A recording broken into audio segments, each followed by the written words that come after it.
సిద్దిపేట జిల్లా హుస్నాబాద్లో మంత్రి పొన్నం ప్రభాకర్ పర్యటించారు. ఈ నేపథ్యంలో కేజీబీవీ స్కూల్ను సందర్శించి ఆయన విద్యార్థుల వసతులపై ఆరా తీశారు. అనంతరం కంప్యూటర్ ల్యాబ్ను ప్రారంభించారు. స్కూల్ రీఓపెన్ సందర్భంగా విద్యార్థులకు కంప్యూటర్ ల్యాబ్ను అందుబాటులోకి తెచ్చామన్నారు. విద్యార్థులు పాఠశాల వసతులను సద్వినియోగం చేసుకోవాలని మంత్రి పొన్నం ప్రభాకర్ సూచించారు.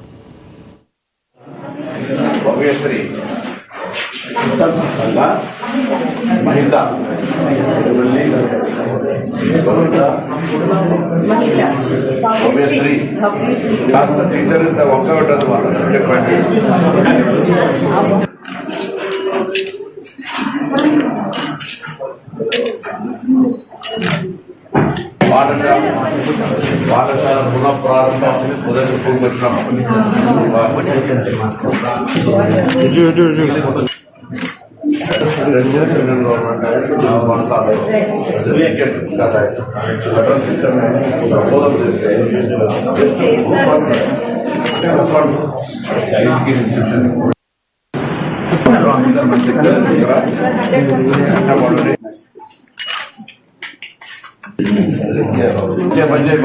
పంచాయతీ